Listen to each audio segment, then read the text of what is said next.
ஐகிரி நந்தினி நந்திதமேதினி விஸ்வவினோதினி நந்தனுதே गिरिवरविन्द्य शिरोदिनि वादिनि विष्णुविलादिनि जिष्णुनुते भगवति केजिनि कण्डकुटुम्बिनि भूरिकुटुम्बिनि भूरिकृते जय जय गे महिषासुरमर्दिनि रम्यकवर्धिनि शैलसुते रम्यकवर्धिनि शैलसुते ओम सर्वमंगल मांगल्ये शिवे सर्वार्थ साधके शरण्ये त्र्यंबके गौरी नारायणी नमोस्तुते ओम நமச்சிவாய மேன்மைகள் சைவ நீதி விளங்குக உலகமெல்லாம் நோயற்ற வாழ்வே குறைவற்ற செல்வம் அந்த நோய் நொடிகள் இல்லாத வாழ்வு இந்த உலக மக்கள் எல்லோரும் வாழ வேண்டும் என்று கலியுகத்தின் காந்தமல ஜோதியாகிய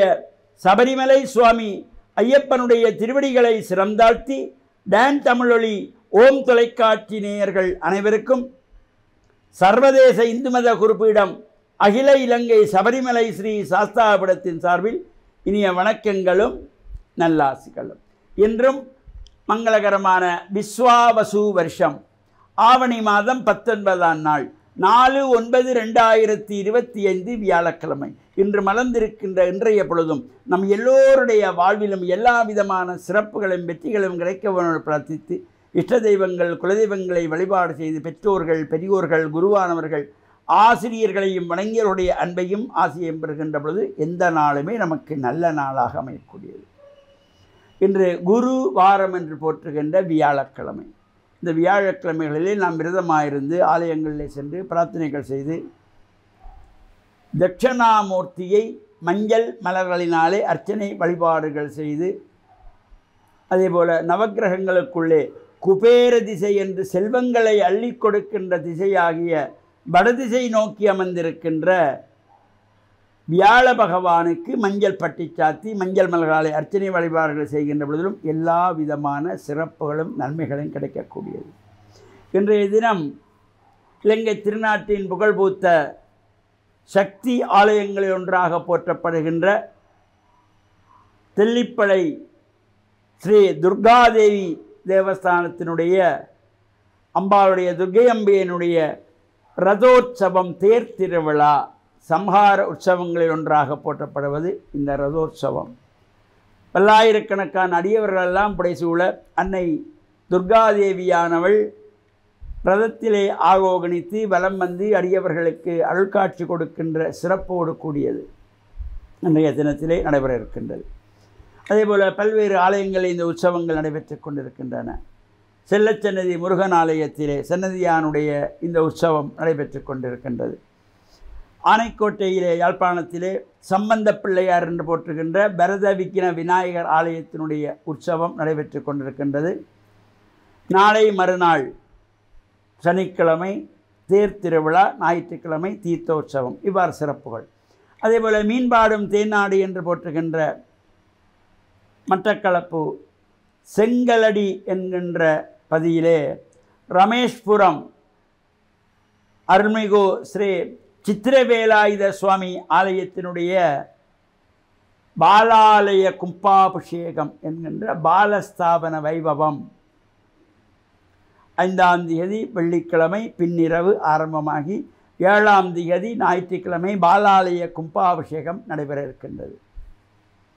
அதேபோல் வந்தாறுமூலை கிழக்கு மாகாணத்திலே மட்டக்களப்பு வந்தாறுமூலை மருங்கையடி என்கின்ற பதியிலே பன்னெடுங்காலமாக கோவில் கொண்டு எழுந்தருளியுள்ள மருங்கையடி பிள்ளையார் ஆலயத்தினுடைய இந்த உற்சவம் நடைபெற்று கொண்டிருக்கின்றது. வருகின்ற திங்கட்கிழமை சம்ஹார உற்சவமாகிய வேட்டை திருவிழா திருவேட்டை திருவிழா சிறப்பாக நடைபெறவும் திருவிழா கூட்டியிருக்கின்றது.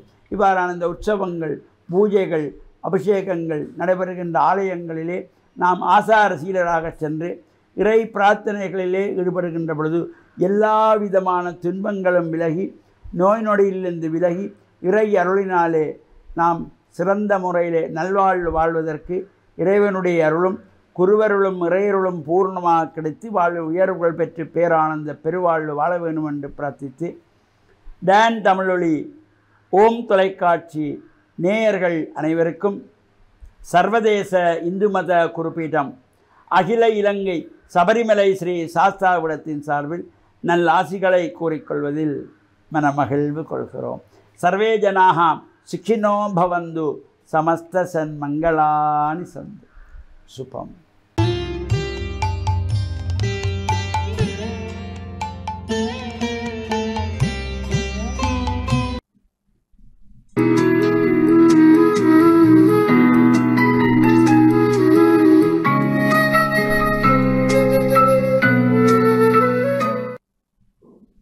இறை இயேசுவில் என் அன்பு நெஞ்சங்களே, கிறிஸ்தவ நற்சிந்தனை வேளையில் உங்களை சந்திப்பதிலே பெருமகிழ்வு கொள்கின்றேன்.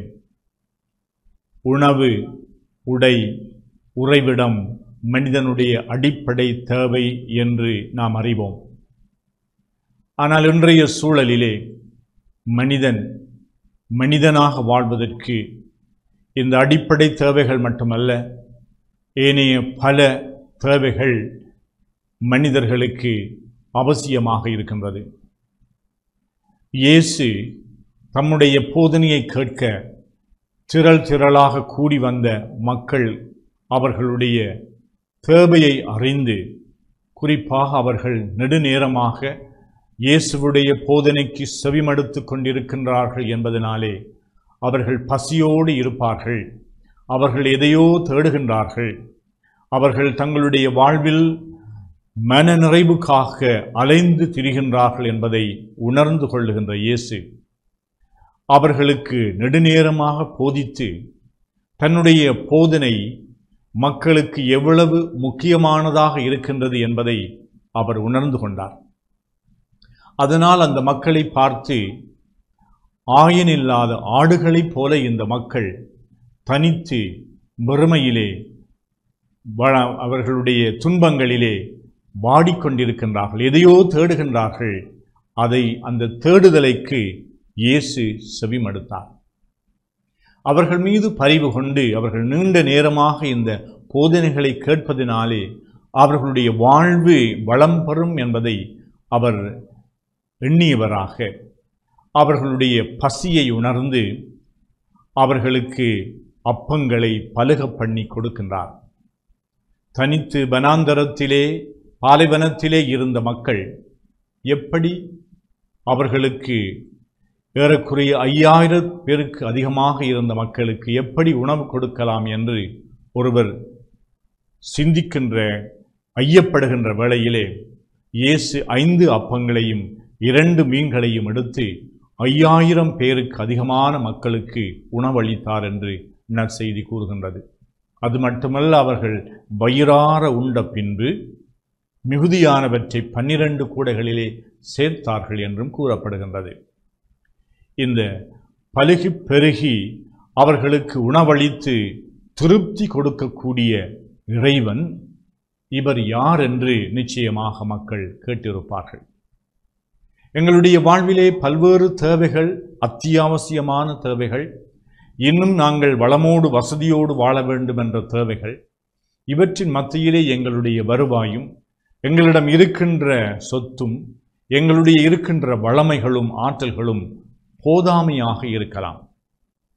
ஆனால் இங்கு இயேசுவை நாடுகின்ற பொழுது, ஆண்டவரை தேடுகின்ற பொழுது எங்களுடைய தேவைகளுக்கும் எங்களுடைய எதிர்பார்ப்புக்கும் அதிகமாக இறைவன் கொடுக்க வல்லவர் என்பதுதான் இந்த இயேசுவினுடைய 5 அப்பங்களை 5000 பேருக்கு பலுக பண்ணி கொடுத்தார் என்ற அந்த நிகழ்வு நினைவூட்டுகின்றது.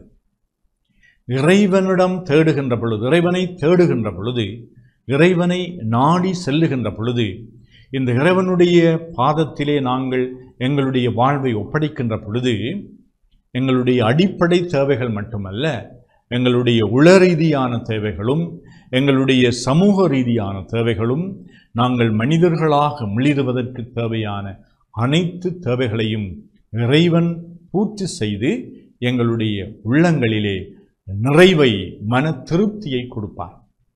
இந்த 5000 பேர் அவர்கள் உண்டு மிகுதியாக அவர்கள் மத்தியிலே இந்த அப்பங்கள் மிகுதியாக இருந்தது என்பது இறைவனுடைய தாழான சிந்தையையும் இறைவனுடைய வல்லமையையும் இறைவனுடைய பரிவையும் எடுத்து காட்டுகின்றது.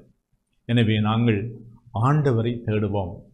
எங்களிடம் எல்லாம் இருக்கின்றது என்பதற்காக ஆண்டவரை புறக்கணிக்க கூடாது, அல்லது எங்களிடம் ஒன்றுமே இல்லை என்பதற்காக ஆண்டவரை நொந்து கொள்ளக்கூடாது, அல்லது நாங்கள் எங்களுடைய முயற்சிகளினாலே எங்களுடைய உள்ளங்களுக்கு திருப்தி உணர்வை கொண்டரலாம் என்று எண்ணுவதிலும் பார்க்க இந்த இறைவனை முதலில் தேடுவோம்.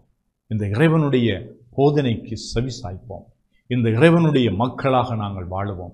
எவ்வாறு அந்த மக்கள் ஆண்டவர் இயேசுவை அவர்கள் நாடி தேடி ஊர்களிலே இருந்து பல ஊர்களிலே இருந்து அங்கு வந்து திரண்டு செவிமடுப்பதற்காக தங்களுடைய உள்ளங்களை திறந்தார்களோ அப்படியான மனநிலையோடு நாங்கள் இறைவனை தேடுவோமாக. ஆமென்.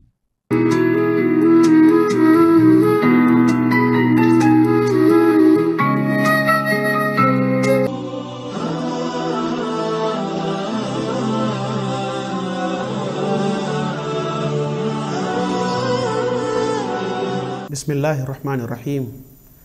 இஸ்லாமிய நற்சிந்தனையோடு இன்றைய தினம் இணைந்திருக்கக்கூடிய நேயர்கள் பார்வையாளர்கள் அனைவருக்கும் அஸ்ஸலாமு அலைக்கும் வரஹ்மத்துல்லாஹி வபரகாத்துஹு. இன்றைய இஸ்லாமிய நற்சிந்தனையில் நபி முஹம்மது ஸல்லல்லாஹு அலைஹி வஸல்லம் அவர்கள் தன்னுடைய குடும்ப வாழ்க்கையில் எப்படி நடந்து கொண்டார்கள், மனைமார்களோடு எப்படி நடந்து கொண்டார்கள், வீட்டு பணிகளில் எப்படியெல்லாம் பங்கெடுத்தார்கள் என்பதை உங்களுடைய கவனத்திற்கு கொண்டு வரலாம் என்று ஆசைப்படுகின்றேன். அன்புள்ள சகோதர சகோதரிகளே, இந்த உலகத்திலே அல்லாஹ்வுடைய தூதர் ஸல்லல்லாஹு அலைஹி வஸல்லம் அவர்கள் அவனுடைய இறுதி தூதராக வந்துதித்தார்கள். ஜனாதிபதியாக பிரகடனம் செய்யப்பட்டார்கள். இந்த சமூகத்தின் தலைவராக ஆட்சி பொறுப்பை ஏற்று மார்க்க ரீதியாக அந்த சமூகத்தை வழிநடாத்துகின்ற பொறுப்பு அவருக்கு சுமத்தப்படுகின்றது. ஆனால் அந்த பொறுப்புகள் ஒரு பொழுதும் குடும்ப வாழ்க்கையை மிகச்சிறப்பாக கொண்டு நடாத்துவதற்கு, குடும்ப வாழ்க்கையில் மனைவிமார்களுக்கு உதவி செய்யாமல் இருப்பதற்கு அவர்களுக்கு அந்த பொறுப்பு ஒரு பொழுதும் தடையாக இருக்கவில்லை. அதனால்தான் இந்த உலகத்திலே மிகச்சிறந்த மனிதன் யார் என்பதை நபிகளார் ஸல்லல்லாஹு அலைஹி வஸல்லம் அவர்கள் இப்படி அடையாளப்படுத்துகின்றார்கள். ஹியாருக்கும் ஹியாருக்கும் லி அஹ்லிஹி வ அன ஹியாருக்கும் லி அஹ்லி. உங்களில் சிறந்தவர் தன்னுடைய மனைவியிடத்திலே சிறந்தவர்தான். என்னை பொறுத்தவரைக்கும் நான் என்னுடைய மனைவிக்கு சிறந்தவனாக இருக்கின்றேன் என்று நபிகளார் ஸல்லல்லாஹு அலைஹி வஸல்லம் அவர்கள் சொல்லி காட்டினார்கள். எனவே ஒரு மனிதனுடைய மனைவி அவனை சிறந்தவன் என்று சொல்ல வேண்டும். அந்த உறவை மனைவியோடு கணவன் பேணிக் கொள்ள வேண்டும்.